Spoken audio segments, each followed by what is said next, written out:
Bismillahirrahmanirrahim. Assalamualaikum warahmatullahi wabarakatuh.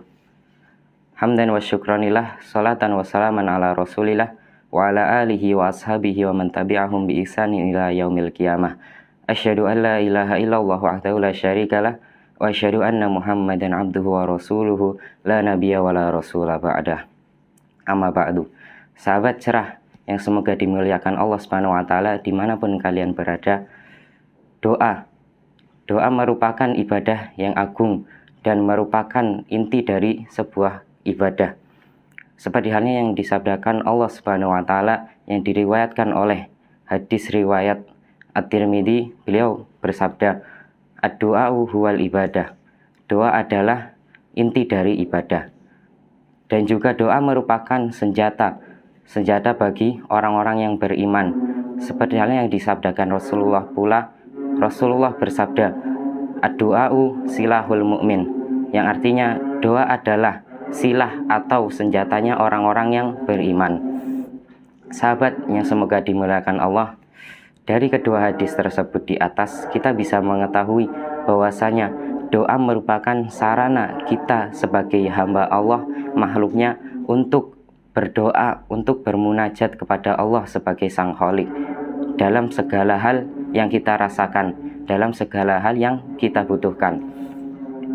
Berbicara tentang doa, banyak sekali sekarang orang-orang yang berdoa kepada Allah Subhanahu wa taala untuk mengeluhkan apa yang dia rasakan, untuk mengeluhkan apa yang dia butuhkan, tapi doa tersebut tidak kunjung dikabulkan. Padahal sudah dipenuhi adab-adabnya ketika berdoa. Semisal adab-adabnya adalah ketika kita mengangkatkan tangan ke langit dan berdoa dengan menyebut asma Allah yang indah. Kemudian sudah dipenuhi pula tempat-tempatnya yang mustajab, seperti halnya di masjid, di madrasah, di sekolahan, atau di kota Madinah dan Mekah. Tapi tidak kunjung dikabulkan. Begitu pula waktu-waktu yang tepat untuk doa tersebut termustajabkan.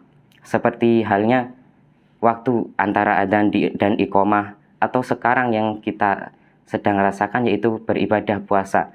Di mana ibadah puasa itu ketika kita berpuasa sampai kita berbuka, doa kita pasti akan diijabahi oleh Allah Subhanahu wa taala. Tapi kenapa doa tersebut itu tidak kunjung diijabahi? Nah, sahabat, di sini saya akan memberikan beberapa hal yang sehingga itu dapat membuat doa-doa kita semua dikabulkan oleh Allah Subhanahu wa taala. Ya, yang pertama adalah ikhlas lillahi ta'ala. Seperti yang saya katakan tadi, bahwasanya doa adalah senjata atau doa adalah inti dalam beribadah, di mana beribadah itu pasti akan diterima oleh Allah Subhanahu wa taala dengan melalui dua syarat, yaitu yang pertama ikhlas lillahi ta'ala, dan yang kedua ittiba Rasul atau mengikuti apa yang dicontohkan oleh Rasul. Nah, ikhlas, pengertian ikhlas di sini adalah kita beribadah, kita melakukan suatu amalan hanya diperuntukkan untuk Allah Subhanahu wa taala tanpa mengharap sesuatu hal selain dari Allah Subhanahu wa taala.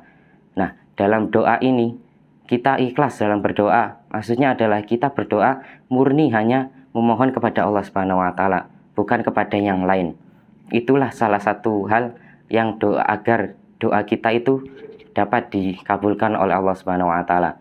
Karena Rasulullah SAW pernah bersabda di dalam hadisnya yang berbunyi, "Idza sa'alta fas'alillah wa idza sta'adta fasta'in billah." Apabila kalian ingin meminta pertolongan, maka minta pertolonganlah kepada Allah. Dan jika kalian ingin meminta sesuatu hal, maka mintalah sesuatu tersebut kepada Allah Subhanahu wa taala. Jadi yang pertama adalah ikhlas lillahi ta'ala, yaitu kita memohon ampun, memohon apa yang kita butuhkan hanya kepada Allah Subhanahu wa taala. Sahabat yang semoga dimuliakan Allah Subhanahu wa taala, yang kedua adalah tidak memakan makanan yang haram. Makanan yang haram yang pastinya dengan kita memakannya dosa Allah akan memberikan kepada kita dosa. Dan sedangkan dosa itu adalah sesuatu hal yang menghalang sebuah kebaikan masuk ke dalam diri kita. Oleh karena itu, tips atau hal yang kedua yang dapat agar doa kita termustajab oleh Allah Subhanahu wa taala adalah menghindari makanan-makanan yang haram. Rasulullah Shallallahu alaihi wasallam pernah bercerita pada suatu ketika ada seseorang yang sedang safar atau bepergian jauh, sehingga dengan bepergian jauh itu rambutnya menjadi kusut, rambutnya menjadi berdebu. Kemudian bajunya juga compang-camping atau bahkan sobek-sobek. Kemudian orang tersebut memohon kepada Allah, berdoa kepada Allah seraya mengangkat kedua tangannya dan dia ngomong, Robku, wahai Robku, ya Robbi, ya Robbi.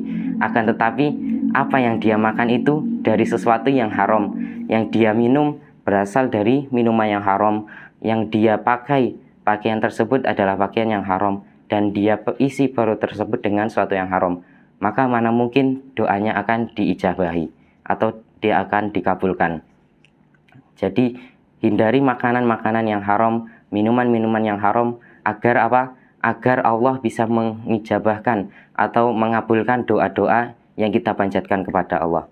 Itu yang kedua, yaitu meninggalkan makanan-makanan yang haram. Kemudian yang ketiga adalah tidak tergesa-gesa dan sabar dalam berdoa. Rasulullah Shallallahu alaihi wasallam pernah bersabda, akan dikabulkan doa seseorang yang dia berdoa tidak tergesa-gesa. Dia mengatakan, aku sudah berdoa tapi tidak kunjung dikabulkan. Ibnu Qayyim pernah berkata, menafsirkan hadis tersebut bahwasanya doa seseorang akan dikabulkan ketika tatkala dia berdoa, dia tidak tergesa-gesa dalam berdoa dan dia tidak berputus asa atas apa yang dia berikan atau atas apa yang dia panjatkan kepada Allah Subhanahu wa taala. Yang seperti halnya ketika seseorang yang menanam tanaman tapi tanaman tersebut tidak kunjung tumbuh-tumbuh, kemudian dia pun putus asa dan dia meninggalkan tanaman tersebut, pastinya dia tidak mendapatkan apa-apa. Jadi yang ketiga adalah jangan tergesa-gesa. Kita memohon kepada Allah dengan khusyuk, dengan santai, agar apa? Agar Allah menerima doa kita dan Allah bisa mengijabahkan atau mengabulkan doa kita. Seperti halnya seseorang anak yang meminta kepada orang tuanya sebuah uang atau barang, pastilah anak tersebut meminta dengan perlahan-lahan atau tidak tergesa-gesa. Agar apa? Agar orang tuanya itu dapat memberikan apa yang anak tersebut inginkan. Begitu pula kita sebagai seorang hamba memohon kepada Sang Khalik juga jangan tergesa-gesa. Harus santai, harus khusyuk, agar Allah menerima doa kita dan Allah bisa mengijabahi atau mengabulkan doa kita. Itu yang ketiga. Dan Allah juga pernah berfirman dalam hadis Rasulullah SAW, At-ta'ani minallah wal alajah minasyaitan. At-ta'ani atau kehati-hatian, tidak tergesa-gesa, itu berasal dari Allah, dan tergesa-gesa itu berasal dari setan. Jadi jangan tergesa-gesa dalam berdoa. Itu yang ketiga. Kemudian yang keempat adalah meninggalkan atau bertobat kepada Allah dalam segala dosa yang telah dia lakukan. Rasulullah pernah bersabda, Allah Subhanahu wa taala pernah berfirman, wa qala rabbukum ud'uni astajib lakum. Berdoalah, Rabb kalian pernah berfirman, berdoalah kepadaku, niscaya akan aku kabulkan.